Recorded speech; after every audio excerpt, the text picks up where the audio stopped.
And so as we get started, I just want to say welcome to the GMI Mentor Roundtable series. And this is a series of videos that some of you maybe are watching on our YouTube channel right now, where we invite mentors and industry professionals to talk about specific things to help in your job search and your career search. And today we're just so glad to have Joydeep Hazra and Kenneth Karu Olsen, both of Nokia. Both are longtime pioneers in the telecom industry. We had an argument earlier whether it was 30 years or 45 years of combined experience that they have. We'll say 45 years and make them sound older than they really are. But Joydeep is, and both of our industry professionals today are located in the United States. Joydeep is a product director with Nokia. Has been a long time in the business, has seen a lot of the emerging technologies for telecom, what's worked, what hasn't worked, and what the future might be. And then we're just delighted to have Kenneth as well. Kenneth is a pioneer in the telecommunications industry, also with Nokia, who's going to share some thoughts on where we are and where we're going in telecom. So I think with that, Joydeep, I'm going to throw it to you and kind of just tell us a little bit more about the industry, about yourself and your career and how you got started. Thank you, John. Thank you for the nice welcome. And I'm really excited to talk to all of you from all over the place. I grew up in India as a South Asian, so I'm very much in touch with Sri Lanka. And I'm also excited to know that we have friends and colleagues from Africa and Jamaica joining us today, and Lebanon. So I will just stop at this picture and spend a few minutes telling you who I am, how I started, and what am I doing. So this picture you see in front of you is a very realistic picture, and that was exactly how my life began with the telecommunications sector. I was a young engineer, fresh out of college, and I got an interview with Siemens Telecommunication back in 1995. And my idea of telecommunication was something that you pick a phone, it's connected to a cable, and you talk to each other. And I was always excited about the journey that these little electrons take place from one end of the world to the other end of the world, and what do we do? And I didn't know any of these three things that I put on the left. What kind of jobs are there? What can I learn? What can I do? But the industry is always nice when you join in, no matter how you come in, they'll let you learn. And they let you do things by which you learn again. So in the span of 25 years, I started in India with Siemens. I was a telecommunication engineer, a project engineer. I would fix some telecommunication equipment. I would climb some towers. If you see the picture, there are some antennas on the top. There are some cables. And this is how the industry has been over many generations. Over time, I went from project engineer to a field engineer. I went out into the field. I did some logistics. I took care of equipment coming in. I labeled them. I did some financial measurements, like what goes where. And then from there, I joined Nokia in 1998. And that took me to 32 different countries. The essence was the same. You connect things that connect people, and we all talk and listen to each other. And then after that, I came to the United States. I became product manager, and I do two kind of roles today. I listen to the customers. That is you. You are my customers, all of you. You tell me what you want to do, and we go back to the research and development. We create different kind of hardware, software features. We put it together, and we launch it. And the other part is program management, where I take care of the whole project from concept to delivery.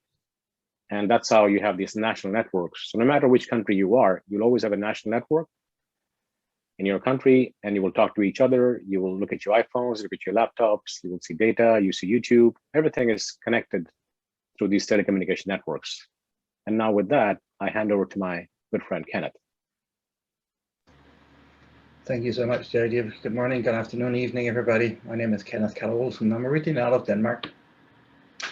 And I had a bit of an unexpected journey in my life as I finished college. I remember sitting in the library, reading in the newspaper with my dad that Nokia was looking for people with 2 or 3 years telecommunication experience that will send you across the world to support other countries in their development of deploying telecommunication. Little did I know that a few years later that would end up being me. I didn't meet the requirements of the job application that I applied for. I didn't have 3 years of experience, and I didn't have the telecommunication degree that they required. Yet I still applied, and I still managed to get the position. And within 6 months of starting in Nokia in Denmark, I was shipped off to Switzerland. And that was the first country of many for me to visit throughout my 23 years in the industry. If you go to the next page, it's one of the places I have been. I've had the pleasure. I got to visit Johannesburg in South Africa and be based in Africa for a period of time of 2 years. And throughout my journey as within Telco, I've had the pleasure of visiting and working in 34 different countries and bringing up GSM, so the first technology of 2G, and later on UMTS, LT, and 5G lately. So one of the things that I didn't anticipate were A, get the job because I didn't qualify, B, get to visit the world and be one of the pioneers of bringing these technologies into the different countries, building up local competences and educating others as well while sharing the knowledge that has been bestowed upon us. I would though say one thing, nothing prepared for me for this journey. The company took good care. I think what you will find is that once you enter a business or a company, what you have learned in college will be a foundation of how you approach new knowledge. It will be the way of how you tackle new problems and statements that you will encounter. And the companies will be there to support you. The colleagues that you will have will be there to help your growth and your development. So be open-minded. Don't expect to stay within the field that what you're going through right now in college. A door may open in a path that you have never anticipated, and it might take you around the world, and it might bring on new journeys and learning experiences to which you can benefit from a lot. So I can say Telco has been part of it, and the old Nokia slogan used to be like Nokia connecting people, and I can definitely see that. Because as I came back to US, I came to US 8 years ago, I ran into people I've worked with 13 years earlier, but haven't seen before. So it's a small world, it's an interesting world, and I definitely encourage you to explore it in whatever means and ways you can, not just as the end user, but look at it as a potential way of developing your career. Kenneth, why don't you tell us about what your first job in the industry was? My first job was, it was what is called BSC, so base station controller. So I wasn't like Joydeep, I wasn't in the field working with the antennas and climbing the towers. I handled what you have in the lower left corner. I was sitting in what looked more like a data center, and we had a device that will control all the field's antennas deployments, all the base stations. So that's where I started from. I later on had the luxury of getting half a year in R&D and worked on UMTS, or what's called 3G. And I got to be a system matter expert in what was called a radio network controller, the equivalent of the base station controller. And that's what took me across the world. I was early introduced into that technology, and I then had the pleasure, as I said, to go to quite a lot of countries to bring up level competence, get the first calls working and get them set up, and then move on to the next one. So some of the times we are on bit in the we need you to fly to Indonesia in 7 hours from now, and from Denmark to Indonesia, talking about a 23-hour journey. So from that to planned activities of moving to Mexico or Johannesburg or South Africa for a longer period of time to bring up local competence and do that knowledge transfer. So that's what have taken me around the industry. That's fantastic. And I think what you're saying here is that you never know once you get started in the telecom industry where it's going to lead you. It could lead you to another country. It could lead you to even a different career path than you had expected. And Joydeep, I think you've probably seen, I don't think you've climbed many cell towers recently. No. No, it's been a while since we've been up there. Yeah. I know we have a few slides to cover, and Kenneth, you have some more to share, but let me just jump in for a second and ask both of you, what was the first project, or I should say, telecom technology that you worked on? In my case, it was called 2G, or second generation, or what a lot of our students' uncles would know, is GSM. The very first phones that came from Nokia with that weird ringtone was first time when you disconnect from home and you go out with something in your hand that looks like a transistor and you talk to people. That first phone that came out, the very first feature was mobility. You don't have to stay at home. So that was the biggest feature at the time, that you don't have to stay at one place. So that was my first project. And as the first picture showed, my job was completely complementary to what Kenneth did. He stayed inside and put things together. I stayed outside to make sure all these things are connected together. So I built that building, I put air conditioners, I connected electrical cables as an electrician. I ordered equipment, I ordered people who are engineers, laborers, daily staff to make sure the team works together. And what I did not touch was telecom the very first time. It took me 2 years to come to that part. So again, like I said, Kenneth and I were complementary. He was inside the building and I was outside the building. Together we made things work. You know, it's one of my first job at Microsoft actually was not, I had just graduated with my 4-year degree, but the job they had available was working in the telecom room, in the switch room, as we called it then, and punching down phones to add new phones to the Aspect system.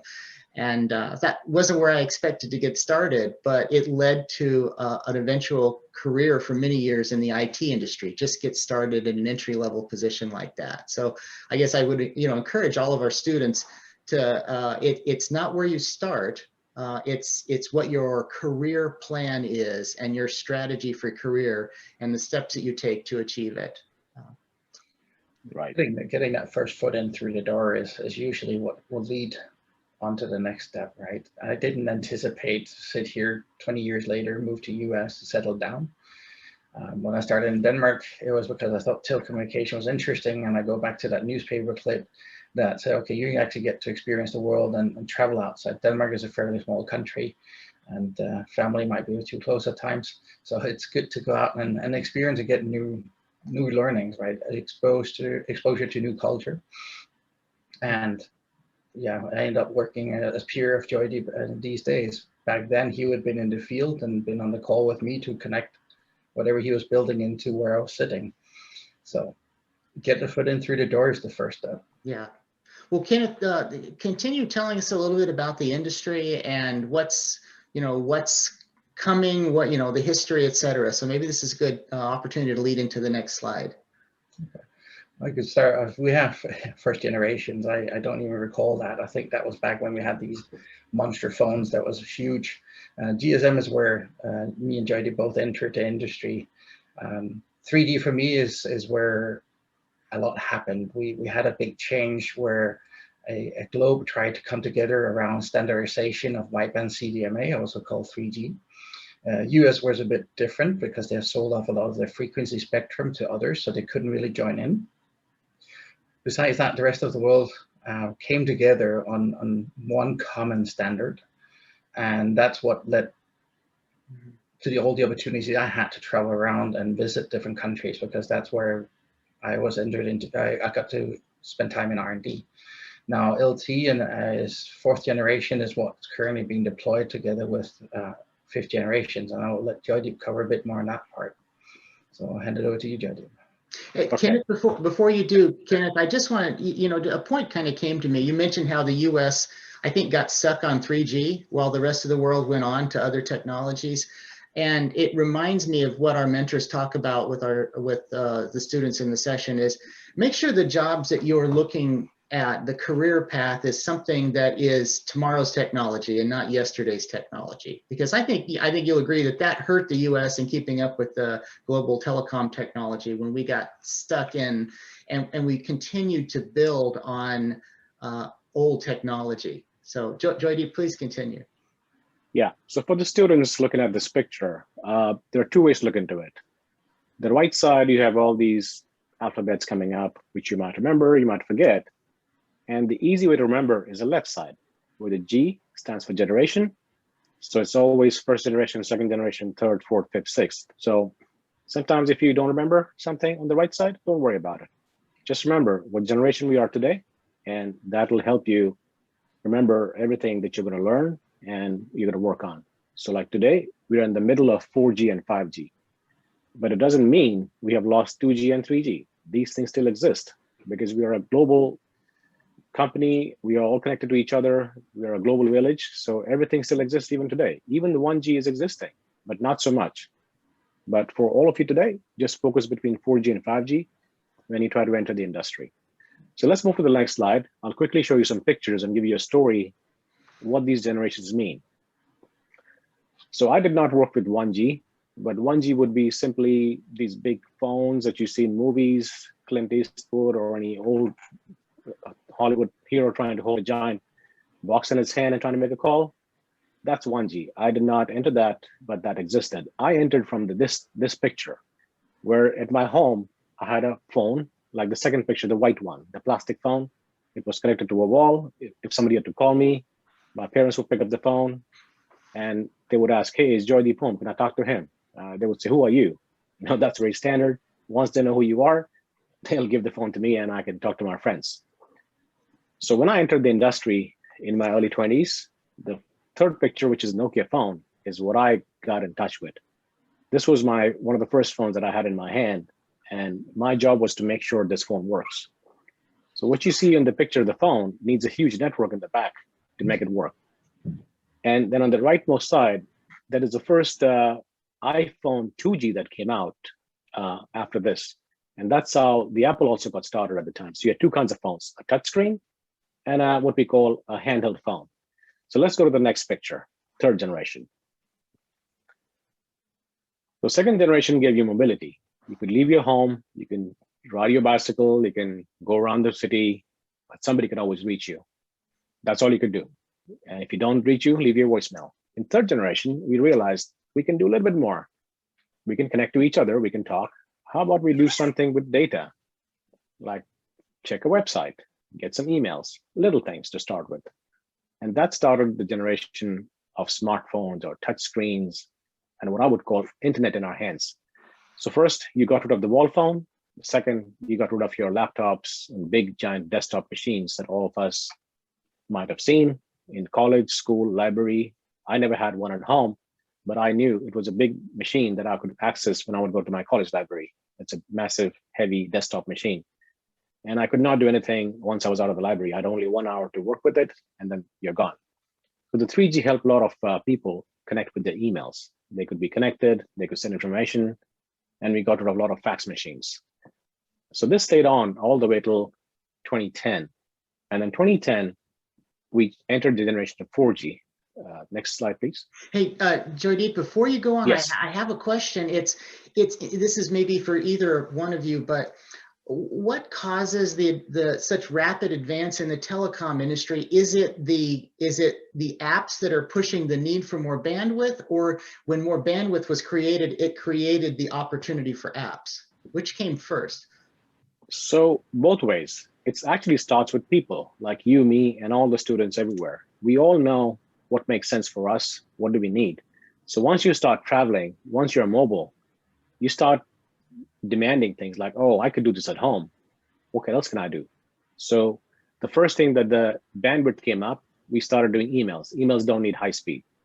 Then the next thing that came out, like, I want to know something, for example, some sports scores, like a football match is happening. I would like to know what's going on, but I'm not at home. I'm not on my TV, but I can get little blurbs on my phone. So that created the apps. So the apps are highly beneficial when you do one kind of task multiple times. So you don't have to go to the web page, log into it, and find things. The app would make this transaction simple. So one-to-one transactions became apps, like emails, sports scores, stock market, weather. These are individual activities, and all of them became apps. That made it faster. Okay. When we get towards the end, I'm going to ask you about what you think is next in the evolution. But Kenneth, did you have something there? Yeah, but add to that, one thing is what the end user or us as customer are demanding. Another thing is if you look at the technology lying behind the industry, is you only have X amount of spectrum, meaning frequency band that you can transmit on. If you want to correlate that to anything, that is your AM, FM radios. If you look at how many radio stations you have on your car radio, you have quite a limited amount of radios transmitting. So whether you want to listen to music or news or anything else like that. what they realized as well is that if you look at the second generation radio technology, we were not very efficient at how we used that capacity. And that's what you've seen as well happening between the different generations, is that we are finding ways in newer technologies to push more information through the same spectrum that is available. And that is what is leading this rapid deployment as well. And if I look back, GSM 2G took 10 years for us to deploy out. People were still buying it. 3G was like an 8-year lifespan, and 4G is now down to like a 4 or 5-year lifespan, and 5G is coming out so fast now, at least in the US areas and the European countries, that are taking this on, and they're trying to push the end users by the handsets into where it's more efficient for them as well. So it doesn't have that big of a cost, and they can offer cheaper services as well.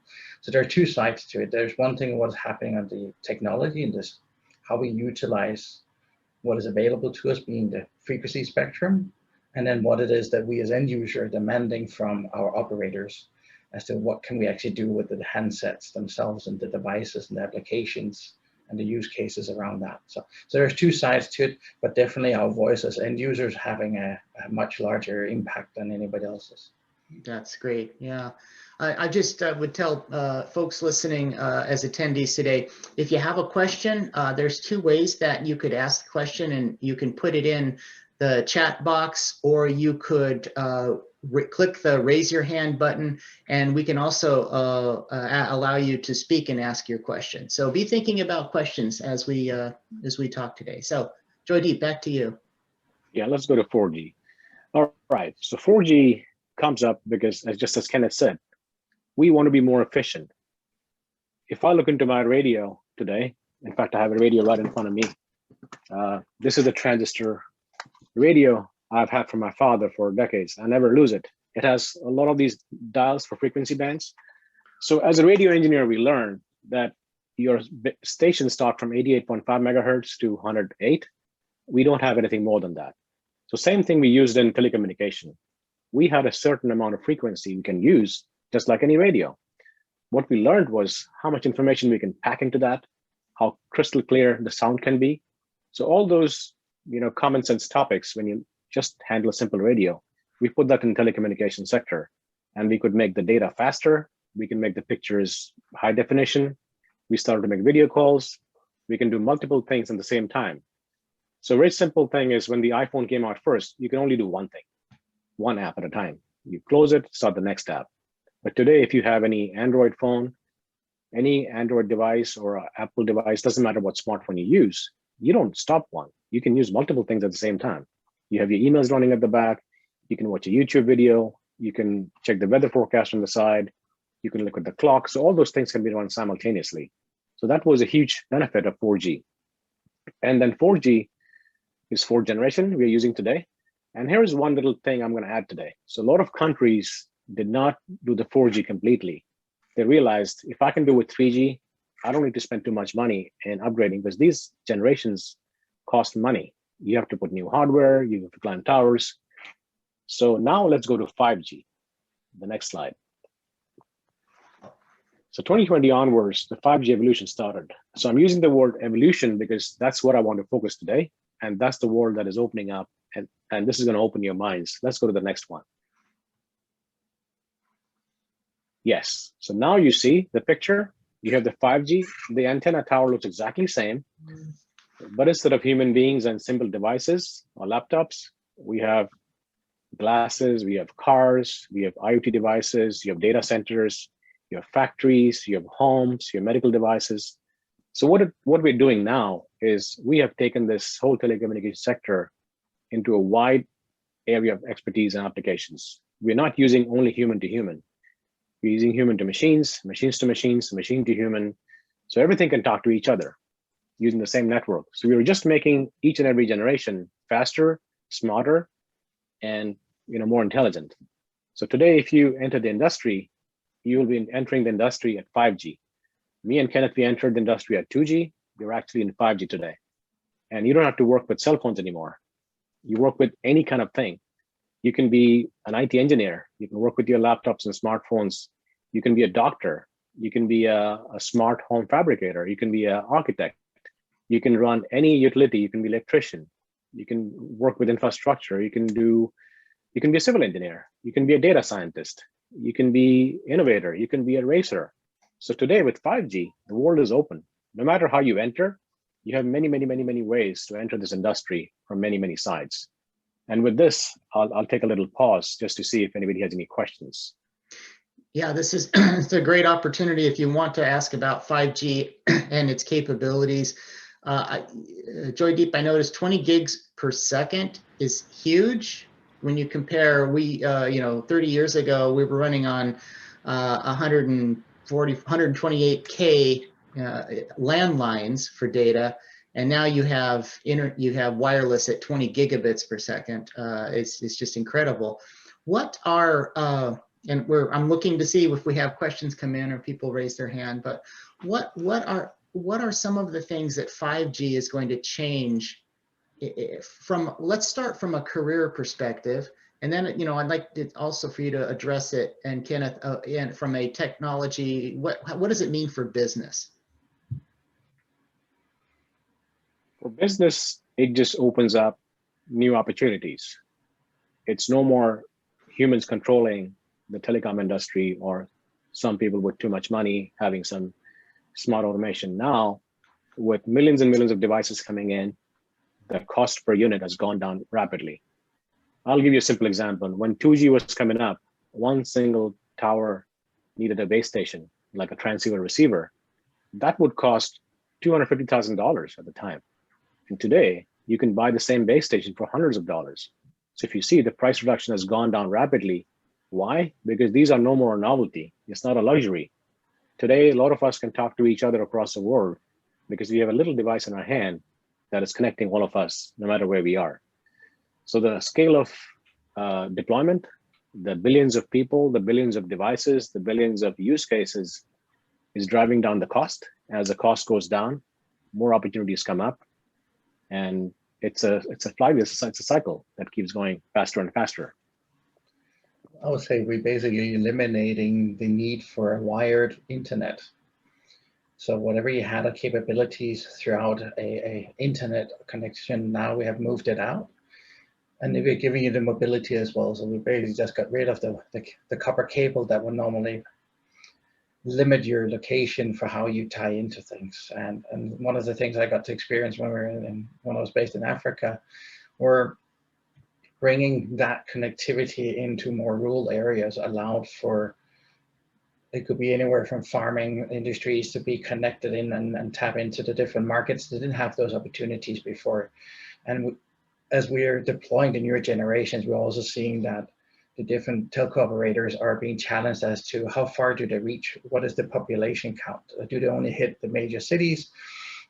Or they're also now becoming available in more rural areas. So we're evening more out the battlefield of who gets access to technology, and we're enabling that so that even the person now with a great distance is no longer at a disadvantage, but having the same connectivity and access of technology. So think of it in the way that whatever you can do with internet, you have been limited before by wires, you no longer have that, because we're reducing that connectivity and then what we call latency of how fast things are responding back. So it's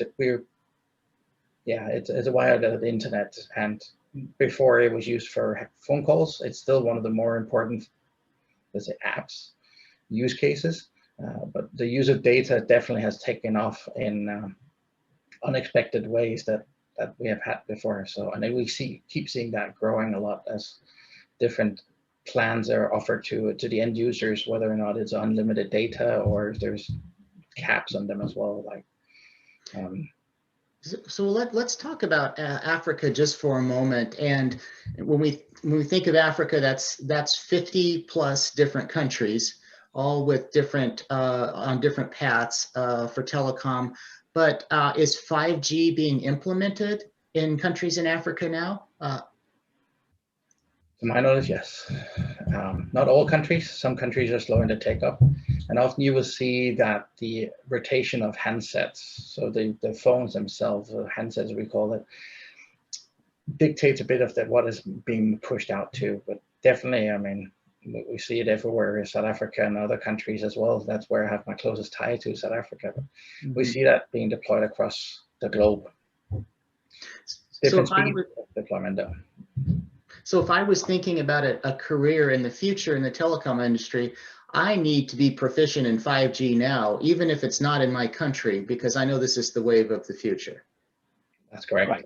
And it's a differentiator when you're interviewing for telecom positions if you have a robust knowledge of 5G, even if it's not yet in your country.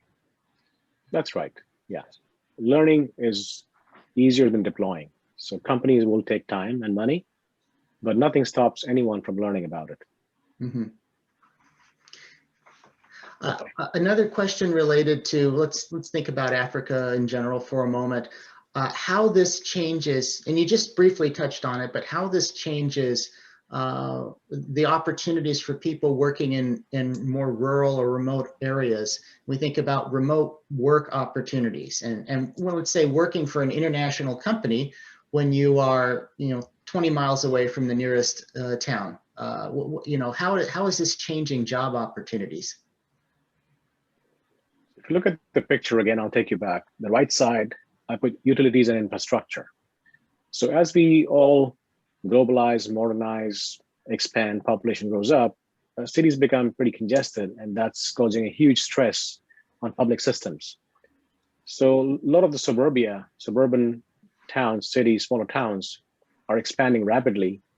And as connectivity goes up, it's no more a luxury, it's a necessity, just as electricity changes things. Communication goes along with necessity, and you're building factories outside the city in smaller towns. So it's bringing in more jobs to smaller towns where they would be disconnected. So now they're connected.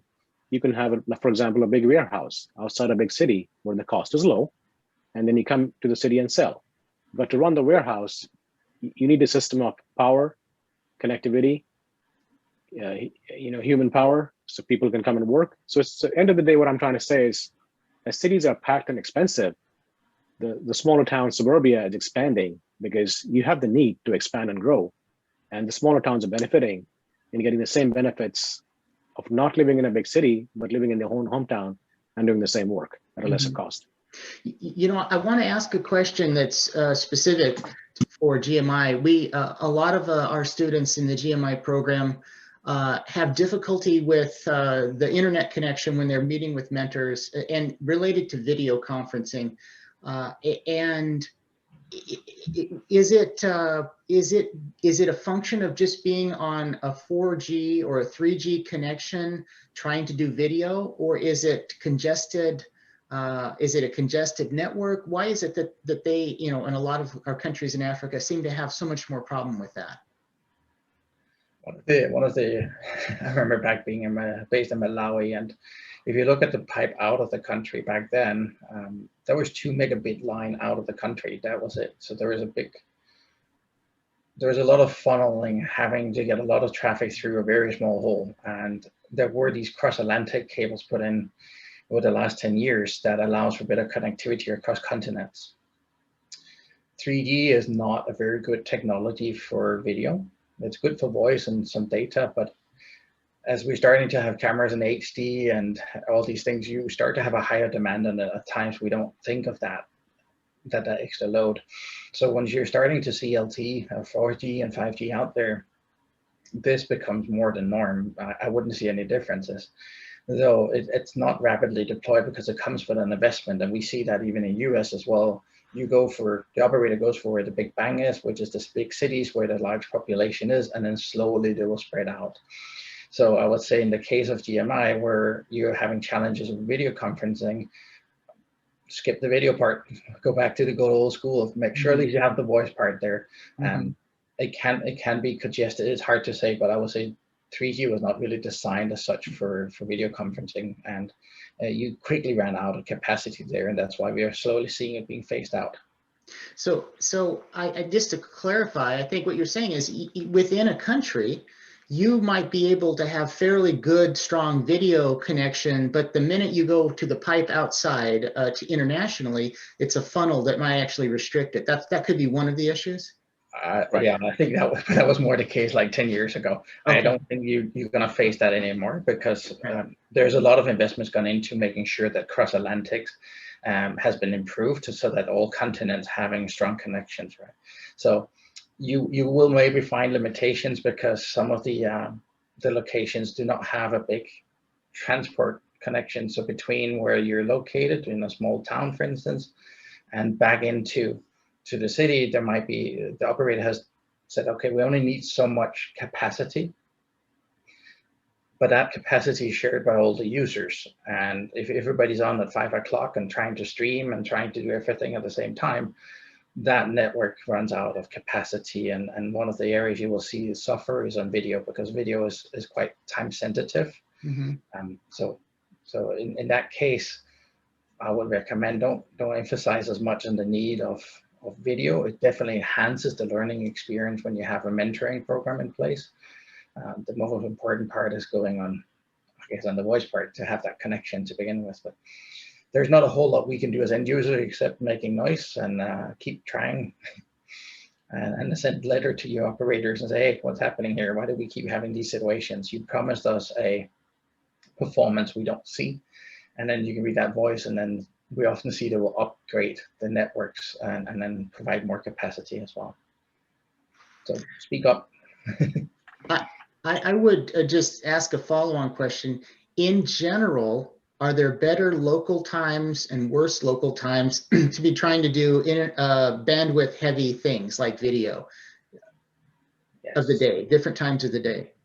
Yes. There is, yes. Typically, you will see that 5 to 7 o'clock, at least here in US, when people are coming home and they get off work, or if they start driving and commuting, then you will see an intake. And then again, oddly enough, between 9 and 1 o'clock in the night, because that's when the gamers get online, and you see a load there too. So you have those, but during regular office hours, where people are, I would say, prior to pandemic, were in the offices using the corporate facilities, you then had the cities, at home you had more capacity available to you. But all that has changed now due to working from home situations in various parts of the world. So, but yeah, 5 to 7 and after 9 o'clock can tend to be a bit heavy loaded. Remind me, I don't remember, I think the term is quality of service, but is there a prioritization of what gets through the pipeline before other things do? Yes. Yes and no. It's expensive. So the answer is yes, it's technically possible, but then the cost of that doesn't make sense right now, but it will make sense when we have 5G coming up. We will have a bit more efficient infrastructure, so we can compress a lot of things in small pipes. Yes, then you can rent a small pipe to do things. I'll give you an example back to the picture. If I'm running a utility company, I'm connecting 5, 6 utility centers across the country, I can reserve a very small pipe inside the national operators network. We call that slicing. It's a very thin slice that is always for you. And you can rent that certain hours of the day. For example, every night you want to consolidate your records, or every day in the morning you want to make sure you do a health check, like the factory is up and running. So you can do those kind of things, but again, it's a cost that prohibits, not the technology. For the regular end users, for the customers, we are end users in the same way. We don't really have a whole lot to say over how much we get of capacity, and there are prioritization over, and however the operators have their own strategies as how to prioritize voice over data, and there's different ways of classifying data, being it something that is real time like video calling versus background downloads of emails and that part. So there are different ways that these things has a weight in how they get prioritized in the network. And emergency calls will kick everybody else off so that they will get first priority at all time. So there's different ways they're rating it based on their business models. So okay, typically we see voice and real-time traffic take priority over non-real-time traffic like email, okay. the like. That's good to know. It's kind of hard to tell country by country what gets prioritized and at what times and things. Okay. It's not one model fits all. It's very much up to the operators how they strategize. Well, let's shift now, thinking about our students that are watching us on YouTube or listening live now, thinking about telecom career options. Our students are graduating with a 4-year degree. Most of them, some have master's degrees, but let's think about that person coming out of college. What options do they have? And maybe you can give some examples. Sure. So in this case, me and Kenneth will tag team and we'll do a quick back and forth. So pardon our back and forth, but this is the fastest way we can do it. So question one, what kind of jobs can I pursue? So times have changed and the question is still open. It's up to you. That answer has not changed. You can enter the industry in many, many, many, many ways. You don't have to be an engineer. You don't have to be an MBA. You don't have to do a master's, but there are many different levels at which you can enter. So what kind of jobs? You can decide for yourself, but we'll give you a few ideas in the forthcoming slides, what kind of entry levels that I can think of, what kind of entry levels Kenneth can think of, and then you can expand on that. Starting skills. The very first starting skill is awareness. I did not have internet. I did not have many things that you have today. And I had a very hard start. I had to actually read a lot of books and manuals, printouts. I had to take big binders home, like kilos and kilos of paper, to read through it. Today, it's faster. You can go to the web page, you can pull up some stuff, download a PDF, and you don't have to be connected to the internet. You can read it at home, even on a small screen, big screen, printout, whatever you can, whatever makes your life easy. What do I need to know is the most important part. What you need to know is how the industry is evolving. And that opens a lot of doors. That goes back to question number one, what kind of jobs can I pursue? So what you need to know is what are the different angles of entry? And just like any industry, you have technology, you have finance, you have human resources, you have everything that any industry requires. The only difference is the application is this time telecom. And telecom has evolved from what me and Kenneth did. It used to be very telecommunication, electronics oriented. Now the information technology and the connectivity technology, what we call CD communications, have merged. So you have twice, or I would say 4 times the entry points to get inside. Let's go to the next slide. And then I'll go back to the first one. So this was my life. I saw the telecom as this. There was a room at the bottom of the tower where something went in. And all I saw was the big giant tower, because that's the easiest thing to see. Is you climb up, you put some antennas that is called on the top. The next thing is called remote radio head. It's nothing but a transceiver receiver.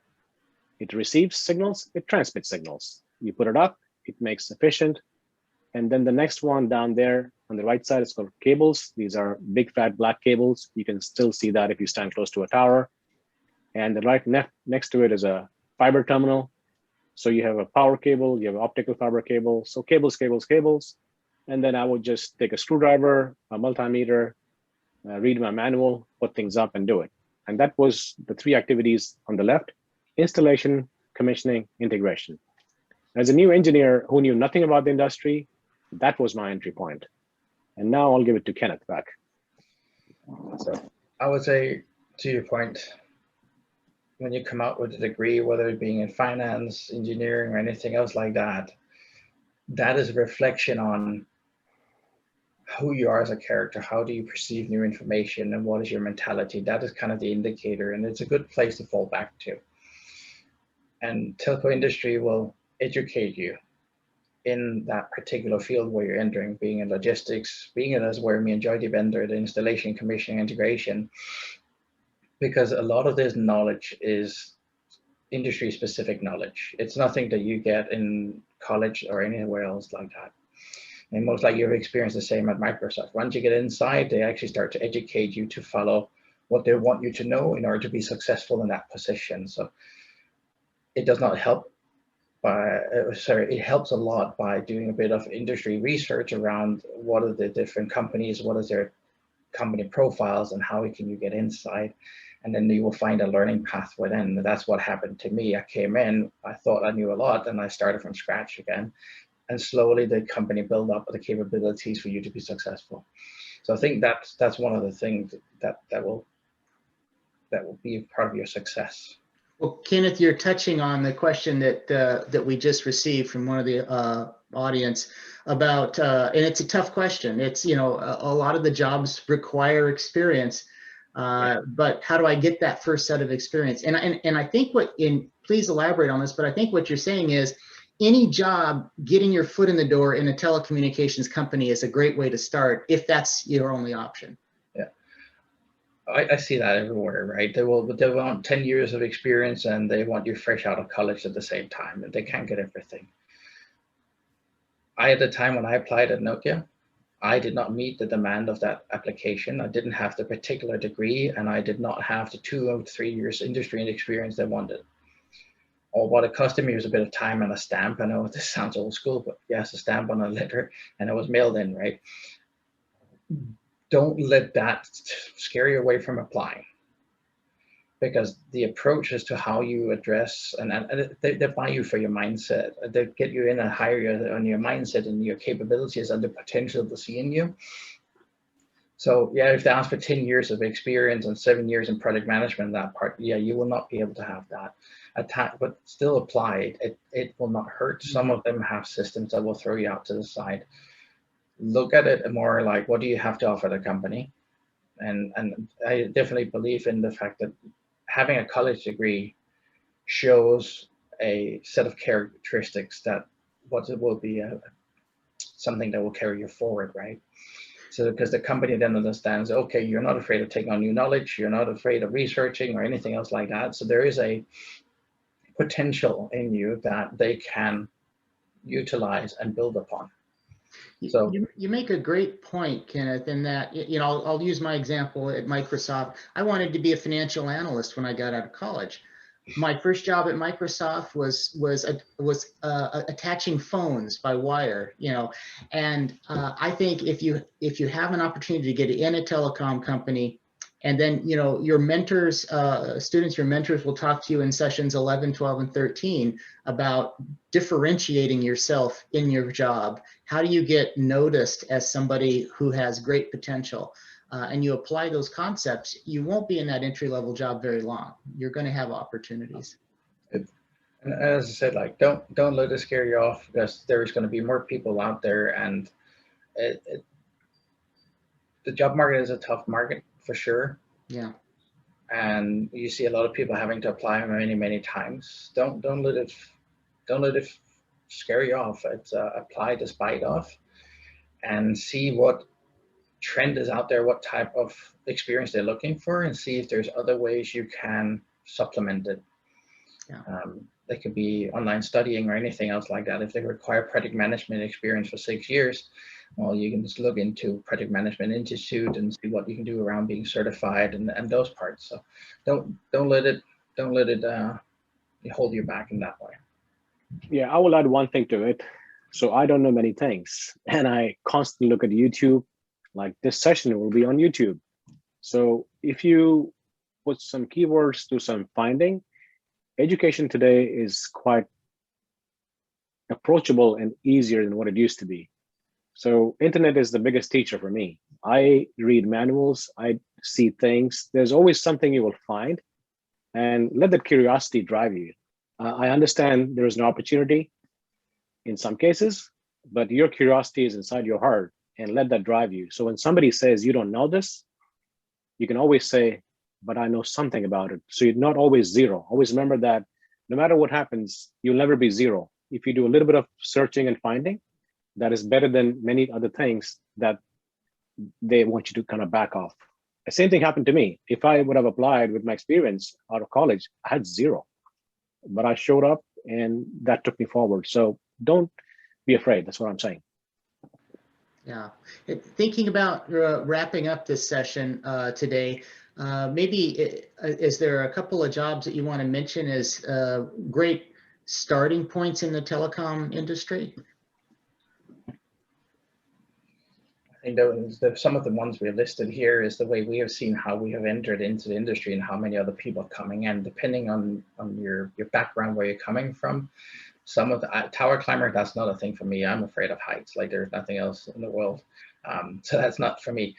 Product management, integration engineers in that part, look for those type of positions. It will give you an insight to the industry, and it will give you that first foot inside. So if you're coming with a business background, project management may be a good place. And to the point that somebody's asking here, if you have a degree in the time between that and now and then, you'll be surprised that yes, there are things you will not utilize. And once you get exposed to it again, something happens in the back of your mind that re-triggers that knowledge, and it takes a bit of time of dusting off. So don't let it discourage you either. It's time may elapse between you having a degree till you get to put all these things in practice. And it may also be you never come back to those items that you like you were saying, a financial analyst, and you end up patching panels to begin with. And going forward, I'm not even sure you ever got to be a financial analyst, but once you get inside, new career paths may take you different roads. I wanted to be a banker when I was a kid, and here I am in telco, nothing to do with anything like that. You know, Kenneth, I'm glad you made that point, because in fact, I did get a chance to become a financial analyst at Microsoft, and I discovered that it was not for me. I really did not enjoy it, even though that's what I went to school for.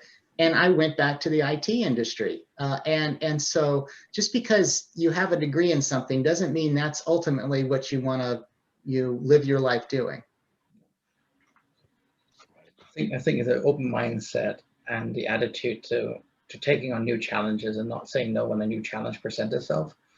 And that will take you through, and it will take you unexpected places as well. Yeah. And the attitude to change, that has a big impact on how you're perceived in your career. And we have a question as well. It just came in about, are there career options in the telecom industry if you want to focus more on management? That's a great point, because I should tell you, I am not a technical person. I had a very long career in IT without being technical. So it is. So talk a little bit about the managerial side. I could give my side of the story. Management is a very wide topic. So the simple answer is yes. If you have a management skill, I will not say degree. If you have a management skill, yes, you have unlimited opportunities, because even if I'm climbing a tower, there is a manager down there who wants to make sure how many people climb up. Do they do the exact job they're supposed to do? Do they come back safely when the job is done? Have we done the checklist? Has everything been done as committed? So there's a management aspect to just simple ask of tower climbing. A tower climbing crew is 4 people, 1 head, 3 helpers. But there's a manager down there who's checking everything. And at the end of the day, that manager's job is to certify everything is done, and send the invoice, which pays the money. And once the money comes, the tower climbers get it. So absolutely, yes. You might think something does not link to you, but everything requires management. Mm-hmm. Every little aspect, all the 5 lines you see, they all require management. Even though you seem like a technician, but to finish the work, it has to translate towards money. Mm-hmm. And the transaction is a management skill. Absolutely. Yeah.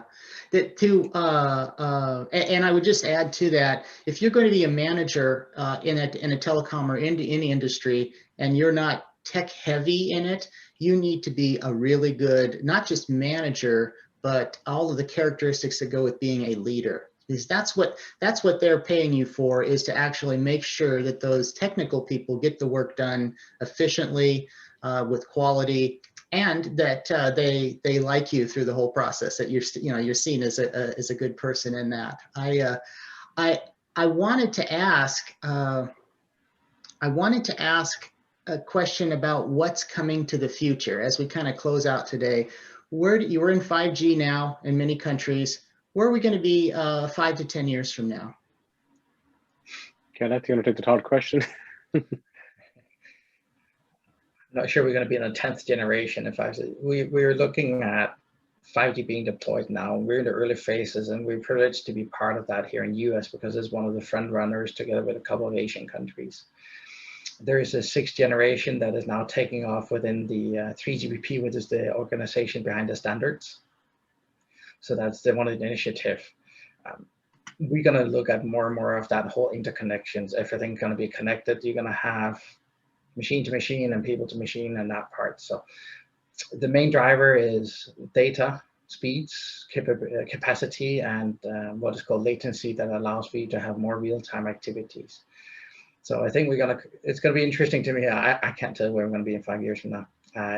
Sixth generation may come out, and it's going to implement everything around what you know as Wi-Fi and internet and everything else like that. So data is going to be one thing. The operator is going to have a big question in front of them. Are they going to be an internet service provider, or are they going to be a service provider?